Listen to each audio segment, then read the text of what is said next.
बच्चे बहुत बहुत बहुत इंपॉर्टेंट टॉपिक है, ठीक है। Newton law of gravitation in vector form. आपको पता है यार, न्यूटन जो लॉ ऑफ ग्रेविटेशन है दो बॉडीज के बीच फोर्स ऑफ अट्रैक्शन को बताता है, और फोर्स कैसा क्वांटिटी है, वेक्टर क्वांटिटी है। तो फोर्स को ना हमें वेक्टर फॉर्म में भी लिखने आना चाहिए, ठीक है। और ये डेरिवेशन इंपॉर्टेंट है, हल्का सा आपको टिपिकल लग सकता है, और खासकर उन बच्चों के लिए जिनका वेक्टर मिस है या जिन्होंने वेक्टर में कुछ नहीं किया, ठीक है। तो वेक्टर अगर आपको अच्छे से आता है तो ये डेरिवेशन बहुत आसान है, 3 मार्क्स का पूछा जाता है स्कूल एग्जाम में, ठीक है। तो vector form of Newton law of gravitation, ठीक है। तो सबसे पहले ना बेटा यहां देखो, चिल आउट करो, सब कुछ छोड़ दो बिल्कुल। ओके यहां देखो, सबसे पहले बनाना है आपको डायग्राम। ये हमारा वाई एक्सिस है, ये हमारा क्या है बेटा, X axis. Suppose there are two bodies, body A and B, ठीक है।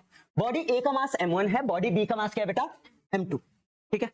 अच्छा, बॉडी ए का जो पोजीशन वेक्टर है वो क्या है, r1। अरे पोजीशन वेक्टर पता नहीं कैसे निकालते हैं, ओरिजिन से उस बॉडी को जोड़ दो, है ना, ठीक है। ओरिजिन पे टेल होता है, उस बॉडी पे हेड होगा, है ना। अच्छा, बॉडी बी का जो पोजीशन वेक्टर है वो क्या है, जल्दी बताओ, r2। बहुत बढ़िया, क्लियर है क्या ये चीज, क्लियर है क्या, बहुत बढ़िया। अच्छा मुझे एक बात बताओ बेटा, मुझे एक बात बताओ, अरे यार इसे एक्सटेंड करवाना चाहिए था, कोई नहीं, देखो। ओके नाउ लिसन, बॉडी ए को बॉडी बी फोर्स लगाएगा अपनी तरफ, और बॉडी बी पे बॉडी ए लगाएगा अपनी तरफ। तो फोर्स इस पे ऐसे लगेगा, और इसको मैं कह रहा हूं F12 चलेगा। फोर्स ऑन बॉडी ए या force on body 1 due to body 2, या force on body A due to body B, बात क्या है सी। इस पे बी पे ए लगाएगा अपनी तरफ, अरे हाँ या ना, अपनी तरफ ही क्यों लगा रहे हैं, अबे यार अट्रैक्ट कर रहे तो अपनी तरफ ही लगाएंगे, अभी भी नहीं समझ, हाँ या ना, बढ़िया। और इसको अपन कहेंगे F21, force on body 2 due to 1, ठीक है बेटा, ठीक है। यहां पे ना, यहाँ पे डिस्प्लेसमेंट वेक्टर जिसने पढ़ा हुआ है ना उसके लिए चीजें बहुत आसान है, चीजें क्लियर है, पहले बता। यहां देखो ध्यान से बेटा, एक होता है डिस्प्लेसमेंट वेक्टर, क्या होता है डिस्प्लेसमेंट वेक्टर। आप बॉडी ए से बॉडी बी की ओर जा रहे हो, या बॉडी 1 से बॉडी 2 की ओर जा रहे हो, ठीक है। तो यहां पे डिस्प्लेसमेंट वेक्टर कहलाता है R12, क्योंकि आप 1 से 2 की ओर जा रहे हो।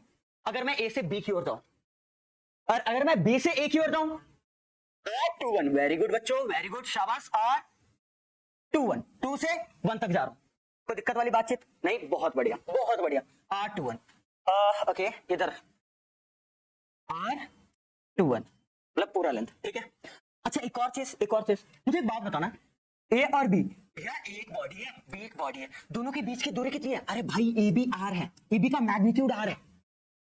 अरे मैं मानता हूं कि ए बी, ए से बी जाओ तो R12 है, और बी से ए जाओ तो डिस्प्लेसमेंट वेक्टर क्या है, R21, पर दोनों का मैग्नीट्यूड तो क्या होगा, अबे मैग्नीट्यूड तो सेम ही होगा, और किसके इक्वल होगा, आर के इक्वल होगा, किसके इक्वल होगा, आर के इक्वल होगा, है ना। ए बी की वैल्यू आर के इक्वल है ना? दोनों बॉडी सेपरेटेड है बाय डिस्टेंस आर, ठीक है। तो चाहे मैं ए से बी जाऊं चाहे मैं बी से जाऊं, वेक्टर अलग अलग हो सकता है, पर दोनों का मैग्नीट्यूड क्या होगा, इक्वल आर के इक्वल ही होगा। कुछ चीजें समझे आप बेटा, कुछ चीजें समझे, बहुत बढ़िया बहुत बढ़िया। भैया अगर मैं फोर्स को ना वेक्टर फॉर्म में लिखना चाहूं ना, मुझे यूनिट वेक्टर की जरूरत पड़ेगी। फोर्स का मैग्नीट्यूड इनटू यूनिट वेक्टर से, अगर आपको पता है किसी भी वेक्टर को अगर आपको लिखना है, उस वेक्टर का मैग्नीट्यूड आपको पता है, ठीक है, और उसके डायरेक्शन का यूनिट वेक्टर अगर आपको पता है, तो दोनों को मल्टीप्लाई कर दो, क्या आ जाता है, वेक्टर आ जाता है। Got it, got it. तो यहां ध्यान दो, अपने को ना यूनिट वेक्टर चाहिए होगा। फॉर एग्जांपल मान लो ना बेटा, अपन F12 लिखना चाहते हैं, क्या लिखना चाहते हैं, F12, force on body 1 due to body 2। तो F12 यार इतना तो बच्चे को पता है कि इसका मैग्नीट्यूड तो फिक्स है भाई, capital G, M1 M2 by R square, A B का स्क्वायर है, ए बी किसके इक्वल है, आर के इक्वल है। ये तो मैग्नीट्यूड है, ये क्या है, ठीक है। पर क्योंकि वेक्टर फॉर्म में लिख रहे हो तो डायरेक्शन तो लिखा नहीं हमने, क्या नहीं लिखा, डायरेक्शन नहीं लिखा। तो डायरेक्शन के लिए अगर मैं F12 के डायरेक्शन में एक यूनिट वेक्टर निकाल लूं और उसे लिख दूं तो वेक्टर फॉर्म में आ जाएगा। तो F12 देखो कहां से कहां तक है, सब कुछ मिटाओ, F12 1 से 2, F12 का है, अच्छा F12 बिल्कुल, force on body 1 due to, ये F12 है, अरे हाँ या ना, क्या है F12, ठीक है। और F12 के डायरेक्शन में, F12 के डायरेक्शन में कौन है, जल्दी बताओ, 12 है या ना।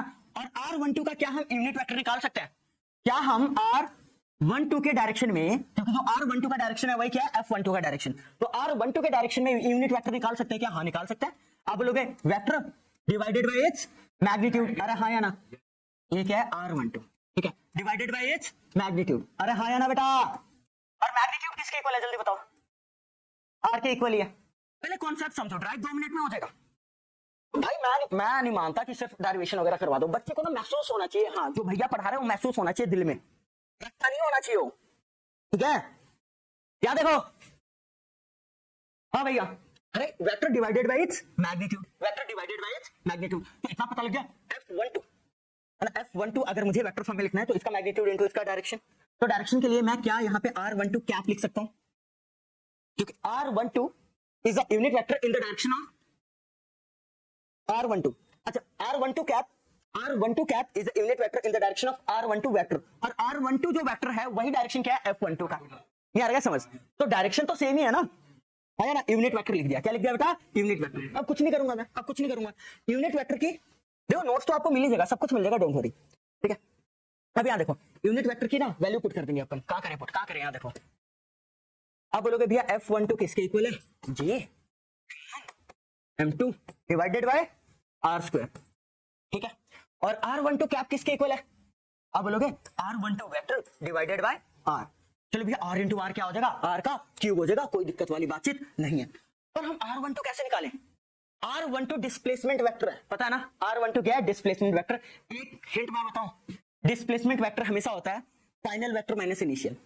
मैंने आपको बताया था जब वेक्टर वगैरह पढ़ाया था ना, तो बताया था कि देखो अगर आप ए बॉडी से बी बॉडी पे जा रहे हो, ए बॉडी से बी बॉडी पे जा रहे हो, या बॉडी 1 से बॉडी 2 पे जा रहे हो, ऐसे भी कह सकते हो बेटा आप। इसका पोजीशन वेक्टर R1 है, इसका पोजीशन वेक्टर क्या है R2, ठीक है? तो अगर आप 1 से 2 जा रहे हो तो डिस्प्लेसमेंट वेक्टर कहलाता है, क्या कहलाता है, फाइनल माइनस इनिशियल, है ना? Position vector of final minus position vector of initial. A से बी जा रहे हो तो बी फाइनल हुआ और उसका पोजीशन वेक्टर R2 है, और ए क्या हुआ, इनिशियल, R2 माइनस R1। अगर आप 2 से 1 जाते हैं, R21 नहीं आया क्या समझ, 2 से 1 जाते हैं R1 माइनस R2। अरे सिखाया ना, सिखाया नहीं सिखाया, ट्रायंगल लॉ से प्रूफ तक किया था हमने। पर चलो ये तो मैंने महसूस करवाया आपको, यहाँ ट्रायंगल ऐसे मैं प्रूफ तक करवा दूंगा। यहाँ पहले बात क्लियर पता लग गया होगा कि भैया R12 1 से 2 जा रहे हैं ना, तो final minus initial, position vector of final point minus position vector of initial point. अगर हमें डिस्प्लेसमेंट वेक्टर चाहिए तो एक पॉइंट से दूसरे पॉइंट पे, ठीक है? ये चीज अभी हम ट्रायंगल लॉ से प्रूफ कर देंगे। इन ट्रायंगल AOB में देखना, ट्रायंगल लॉ लगा के देखो, इन ट्रायंगल AOB, ठीक है बेटा, ठीक मेरे बच्चे, ठीक है? ट्रायंगल लॉ लगाओ। अच्छा, वेक्टर का पता होना चाहिए, ए इधर जा रहा था, ए इधर जा रहा था, मैं बात किसकी कर रहा हूं, R12 की ना, तो 1 से 2 ए इधर जा रहा था। अब मुझे बता दो 3 वेक्टर है और तीनों क्या एक ट्रायंगल के साइड्स के रूप में बिहेव कर रहे हैं, तो रिजल्टेंट बता दो कौन होगा। रिजल्टेंट होता है जिसके टेल पे टेल हो, हेड पे हेड हो। तो कौन है बेटा जिसके टेल पे टेल है और हेड पे हेड है, जल्दी बताओ। R2, वेरी गुड, R2 के टेल पे टेल है और हेड पे हेड है, तो R2 क्या है हमारा रिजल्टेंट, R2 बाकी दो के सम के इक्वल होगा, यानी R1, अरे हाँ या ना, R1 प्लस R12, अरे ए से भी है ना, और R12 किसके इक्वल हो जाएगा, जल्दी बताओ, जल्दी बताओ, R2 माइनस R1, ये प्लस वाला क्या हो जाएगा माइनस, देख लो ट्रायंगल लॉ से आए, किससे आया, ट्रायंगल लॉ से, अरे हाँ या ना, हाँ या ना। तो सारी चीजें सेम हो रही है, पहले बता रहा हूं, सारी चीजें क्या हो रही है, सेम। बहुत बढ़िया, बहुत बढ़िया, अच्छे से आ रहा है भैया, समझ अच्छे से आ रहा है, ग्रेट, गुड। अच्छा मुझे एक बात बताओ, इसको और कैसे लिख सकते हैं, F12 is equals to G M1 M2 divided by R into R square, क्या हो जाएगा बच्चे, R क्यूब। अच्छा R12 कितना आया, R2 माइनस R1, चलेगा, चलेगा क्या चलेगा। और भैया, अरे भैया R था किसके इक्वल, R था किसके इक्वल, क्या R की जगह R12 लिख सकते हैं, पेड़ा मारूंगा, R12 नहीं लिख सकते, R12 का मैग्नीट्यूड लिख सकते हैं, है ना बेटा, इस चीज से क्लियर रहो। R12 अलग चीज है, R21 अलग चीज है। अगर मैं वेक्टर की बात करता हूं डायरेक्शन अलग लगेगा, क्योंकि पर मैग्नीट्यूड क्या है, इक्वल, और उतना ही है जितना मतलब ए भी है, R12 भी इतना है, R21 भी इतना है, जो कि R के इक्वल है मैग्नीट्यूड में, मैग्नीट्यूड में। तो R की जगह ना, R क्यूब की जगह मैं पता क्या लिख रहा हूँ बेटा, R मतलब R की जगह, चलो R क्यूब भी अगले स्टेप में लिख देता हूँ, अगले स्टेप में लिख देता हूँ, जगह मिल जाएगा G M1 M2, क्या था बेटा R2 माइनस R1, यहां ध्यान देना, ध्यान देना। तो R की जगह मैं क्या लिख सकता हूँ, जल्दी बताओ, R की जगह R12 का मैग्नीट्यूड, अरे हाँ ना, R12 का मैग्नीट्यूड, और R12 किसके इक्वल था, R2 माइनस R1, आया ना, R2 minus R1, R2 minus R1, और मोड लगाना, मोड का मतलब मैग्नीट्यूड, इसका क्यूब था तो इसका भी क्या आएगा, ये देखो, क्लियर है, ये देखो क्लियर है ना, क्लियर है, अब देखो सब कुछ गया, सब कुछ साइड में गया। अब देखो सिमिलरली, मतलब इतना आसान है बेटा। जब आप वेक्टर फॉर्म लिखोगे ना भाई, पहली बात आपको डायग्राम बनाना है, पेंसिल से बनाना है अच्छे से, कुछ चीजें माननी है, ये चीजें माननी है, ठीक है। F12 तो ग्रेविटेशनल फोर्स है ना, on body A due to body B, F21 on body B due to body A. अरे है ना, है ना। अब ध्यान दो इधर, सेम चीज है बेटा, और कुछ नहीं है, सेम स्टेप। अब तो आसान लग रहा होगा भैया, बहुत आसान है, क्या है, 2-3 स्टेप का तो है। देख के बताओ, कोई दिक्कत, कोई डाउट नहीं है ना बच्चे? ध्यान देना, ध्यान देना। हमने F12 निकाला, क्या निकाला? F12 Gm1 M2 over R2 minus R1 के मोड का cube into R2 minus R1। भाई ये मैग्नीट्यूड देगा, पता है ना, इनके डिस्प्लेसमेंट वेक्टर का मैग्नीट्यूड है, और ये वेक्टर का माइनस है, ठीक है, दोनों में अंतर है। अच्छा now listen carefully, listen carefully. Similarly बेटा, अगर मैं F12 ना निकाल के मैं F21 निकालता तो, थोड़ा दिमाग लगाओ, F21 तो पता है क्या आता, सब कुछ सेम आता, Gm1 M2, बस यहां आ जाता R1 माइनस R2 का cube into R1 minus R2। कोई दिक्कत, कोई परेशानी नहीं? अरे यार, कहने का मतलब क्या है, ध्यान देना, कहने का मतलब क्या है, अगर आप F21 की बात करते हैं जो कि इधर लग रहा है, तो यूनिट वेक्टर भी तो इसी के लोग लेते हैं, है ना। तो जैसे यहाँ R21 होता, तो R21 का यूनिट वेक्टर क्या होता, R21 बाय R21 का मैग्नीट्यूड, है ना। और R21 को कैसे लिखते हैं जल्दी बताओ? R1, very good, final minus initial, R1 minus R2। देखो आया ना, yes. आया ना, तुम समझ रहे हो नहीं समझ रहे हो? कोई दिक्कत वाली बातचीत नहीं है ना, पक्का कोई दिक्कत वाली बातचीत नहीं है। अब थोड़ा ध्यान दो, थोड़ा ध्यान दो बेटा। एक काम करो ना भैया, ये एक काम करो, इसमें से ना माइनस कॉमन ले लो, ऊपर वाले में से माइनस कॉमन ले लो, माइनस वाला क्या बन जाएगा, प्लस वाला क्या बन जाएगा, आया ना। अब लोग भैया नीचे में से माइनस कॉमन ले ले, क्या ले ले भाई, ले ले, मोड के बाहर नहीं निकाल सकता पर माइनस, क्योंकि मोड हमेशा पॉजिटिव आंसर करता है, तो मोड के अंदर ही रख, पर माइनस बाहर ले ले बेटा, R2 माइनस R1। आप बोलोगे भैया पावर ऑड है तो माइनस बाहर जाना चाहिए ना, अरे पावर से पहले मोड आ रहा है बेटा, मोड जो हमने माइनस बाहर लिया उसको क्या बना देगा, पॉजिटिव बना देगा, तो मोड तो इसे क्या बना देगा जल्दी बताओ, पॉजिटिव। अब मुझे बताओ ये क्या चीज था, F12 था और माइनस बाहर है, यानी यानी यानी किसके इक्वल है, माइनस F12, और ये क्या था, Newton third law, equal and opposite forces, चाहे F21 माइनस F12 आएगा या F12 equal to minus of F21, बेटा मैग्नीट्यूड में इक्वल है। अगर कोई ये बोल रहा है कि F12 हमेशा इक्वल होता है F21 के, तो बेटा गलत कह रहा है, गलत कह रहा है, इनका मैग्नीट्यूड इक्वल होता है, क्या इक्वल होता है, मैग्नीट्यूड, ठीक है,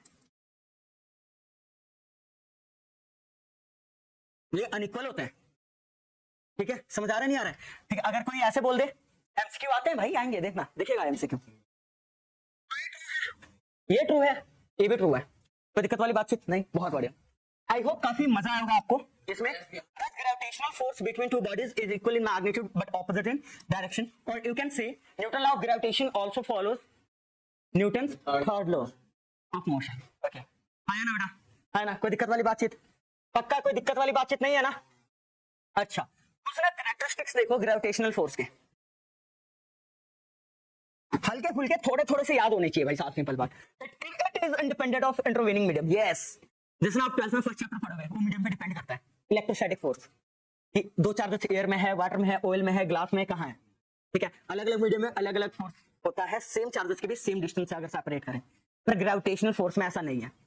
अगर दो बॉडीज है, दो बॉडीज पे मान लेते हैं कि 1 न्यूटन का फोर्स लग रहा है या 2 न्यूटन का लग रहा है, 2 न्यूटन का फोर्स लग रहा है, कितना भी लग रहा है इन दो बॉडीज पे, तो बीच में चाहे मैं पानी रख दूं, चाहे हवा रहने दूं, चाहे वैक्यूम क्रिएट कर दूं, चाहे तेल में डुबो दूं, अगर इनका डिस्टेंस सेम है, बॉडी सेम है, तो ग्रेविटेशनल फोर्स उतना ही एक्ट करेगा। समझा नहीं आ रहा है, मीडियम पे डिपेंडेंट नहीं करता है, ठीक है, इंडिपेंडेंट है, it is independent of presence और absence of other bodies. Yes, इसका क्या मतलब है यार, कहने का मतलब, मुझे एक बात बताओ, दो बेटा, दो बॉडीज है, अच्छा ये बॉडी है जिसका मास m1 है, ये बॉडी जिसका मास m2 है, मस्त इन पे फोर्स लग रहा है, क्या लग रहा है, F12 और F21, ठीक है बेटा, ठीक है, ठीक है। कोई तीसरा बॉडी आ गया, M3, कोई तीसरा बॉडी आ गया बेटा जिसका मास क्या है m3, ठीक है ठीक है। अब इनके बीच में क्या लगेगा, सबसे बड़ा लगेगा क्योंकि मास ज्यादा है, आया ना। इसको मैं F13 कह दूं और इसको मैं क्या कह दूं, F23, बढ़िया। यार कहने का मतलब क्या है, जब ये बॉडी नहीं था तो इस पे इसकी वजह से कितना फोर्स लग रहा था F12, जब ये बॉडी आया मैं मानता हूं ये बॉडी भी इस पे फोर्स लगाने लग गया F13, पर इस पे कुछ असर पड़ा क्या, नहीं, इसका रिजल्टेंट पे असर पड़ेगा मैं मानता हूं, ठीक है। इसका यार भाई पहली बात तो ये, ठीक है, यहाँ ये नहीं है कि दो मस्त दोस्त है, तीसरा आया और तीसरे के आने से उनके बीच प्यार कम हो गया या दरार पड़ गया, ऐसा सीन नहीं है, ये इंसान नहीं है, पहले बता रहे, प्यार सच्चा है इनका, समझ रहे नहीं समझ रहे हो, ठीक है। अच्छा देखो, अरे कोई दिक्कत वाली बातचीत नहीं ना, बहुत बढ़िया। अच्छा देखो, रिजल्टेंट में असर पड़ेगा, कहने का मतलब क्या है यार, मतलब मुझे एक बात बताओ, M1 पे जितना M2 फोर्स पहले लगा रहा था क्या अब कम लगाने लग गया क्या, या ज्यादा लगाने लग गया, अभी भी उतना ही लगाएगा। अलग बात है कि M1 पे एक और बंदा आगे जो फोर्स लगा रहा है ना, अब इसका रिजल्टेंट कुछ और होगा वो अलग बात है, ठीक है, पर जो 2 1 पे लगा रहा है वो इफेक्ट नहीं हुआ। एक बॉडी दूसरे बॉडी पे फोर्स लगा रहा है, एक बॉडी दूसरे बॉडी पे फोर्स लगा रहा है, वो तीसरे बॉडी के प्रेजेंस या एब्सेंस पे डिपेंड नहीं करेगा, इंडिपेंडेंट है। समझ आया नहीं है, कोई दिक्कत वाली बातचीत, मतलब एक बंदा है जो अपने पत्नी को प्यार दे रहा है, ठीक है, एक बंदा जो अपनी पत्नी को प्यार दे रहा है, ठीक है, अब उसके लाइफ में उसकी दोस्त आ गई, ठीक है, समझ आ रहा है, तो उसे भी प्यार देगा, वो मना नहीं करेगा, आजा तुझे दोस्त वाला प्यार, इसे पत्नी वाला प्यार जो भी है, पर उस दोस्त के आने पे पत्नी वाले प्यार पे असर नहीं पड़ा। मान ले 2 बॉडीज है इक्वल मासेस, इनके बीच फोर्स लग रहा था, तीसरा नहीं आया ना, तो मस्त चिपकने के चांसेस थे, ठीक है। मान ले तीसरा बहुत हैवी बॉडी आ गया, अब इनके बीच में लगेगा, बहुत तगड़ा लगेगा भाई ये तो, और रिजल्टेंट इधर को मूव कर जाएगा, चिपकेगा तो इसके साथ ही, तो समझ रहा है ना, मतलब एक तुझे प्यार करने वाली बंदी है, उससे 10 गुना प्यार करने वाली दूसरी बंदी आ गई, अच्छा कहने का मतलब ये नहीं है कि तू अभी भी उसका रहेगा, कहने का मतलब ये नहीं है, हो सकता है तू 10 गुना जो प्यार दे रही है तू उससे शादी कर ले, ठीक है, पर जो तुझसे 3 जो सिंपल प्यार करती थी ना, उसका प्यार उतना ही रहेगा, तू जहां मर्जी वहां जाए। मतलब मान ले इन दोनों के बीच, इस वाली बॉडी को इधर दूसरी बॉडी 2 न्यूटन से अट्रैक्ट कर रहा है, ये आ गया 20 न्यूटन से अट्रैक्ट करने, ठीक है, इसका रिजल्टेंट पे फर्क पड़ेगा। अब ध्यान दे, इसके आने से ये नहीं बोलेगा यार पहले तो मैं 2 न्यूटन तुझे अट्रैक्ट कर रहा था, अब मैं नहीं करूंगा क्योंकि दूसरा आ गया अट्रैक्ट करने, नहीं, दूसरा भी लगा रहा है इस पे दम, तो इस पे इसके वजह से फोर्स पे कुछ असर नहीं पड़ा, मैं ये कह रहा हूं, बढ़िया। Third point, it is independent of nature and size of the body till there masses remain same and the distance between them is fix, बिल्कुल शेप साइज पे डिपेंड नहीं करता अगर मास सेम है। यार कहने का मतलब क्या है, अगर कोई लोहे का सामान 2 किलो का बनाता हूं, बहुत छोटा सा बनेगा, समझ आ रहा नहीं आ रहा है, ठीक है, और वहीं पे कोई मतलब लकड़ का चीज बनाता हूं, थोड़ा सा बड़ा बनेगा 2 किलो का, आया ना, पर समझ आ रहा है बेटा, समझ आ रहा है नहीं आ रहा है, ठीक है, उनके शेप और साइज पे डिपेंड नहीं करेगा। कहने का मतलब क्या है कि एक बॉडी है, जितना फोर्स इस पे लगाएगा उतना ही इस पे लगाएगा, अगर इन दोनों के बीच का डिस्टेंस क्या है, सेम, शेप और साइज पे डिपेंड नहीं करता जब तक कि उनका मास क्या है, सेम, और उनके बीच का डिस्टेंस क्या है, सेम। समझ आ रहा है, मतलब यहां देखो यार, अरे 2 बॉडी है, एक का मास 2 kg है, एक का मास क्या है 3 kg, और डिस्टेंस क्या है 5 मीटर, तो अब इस केजी, अब 2 kg के सामान को ना मोड़ के ना मैंने ऐसे बना दिया, शेप चेंज कर दिया, समझ आ रहा है, और इसे ऐसे बना दिया, ऐसे समझो, कॉन्सेप्ट समझो बेटा, अंट बना दिया, तारा बना दिया इधर, ये अभी भी 3 किलो का है, ये अभी भी 2 किलो का, और अभी भी डिस्टेंस कितना है 5 मीटर, तो बेटा जितना इन दोनों के बीच फोर्स होगा ना उतना ही इन दोनों के बीच फोर्स होगा, अगर उनके मासेस सेम है, अगर उनके बीच का डिस्टेंस सेम है, तो ये नहीं कि भैया ये दोनों लकड़ के हैं, ये दोनों लोहे के आयरन के हैं, तो इनमें ज्यादा फोर्स होगा, इनमें कम, अरे भाई अगर इनके मासेस सेम है तो फोर्स क्या लगेगा, इनके बीच सेम, तो नेचर पे डिपेंड नहीं करता, मटेरियल, समझ आ रहा है, बॉडी के मटेरियल पे डिपेंड नहीं करता है, समझ आ रहा है नहीं आ रहा है, ठीक है, बॉडी के मास पे ओनली डिपेंड करता है, बॉडी के शेप साइज पे डिपेंड नहीं करता है, अगर बॉडीज के बीच का डिस्टेंस अभी भी वही है, ठीक है, मासेस अभी भी वही है, तो शेप साइज वगैरह चेंज करो, घंटा फर्क नहीं पड़ा, है ना,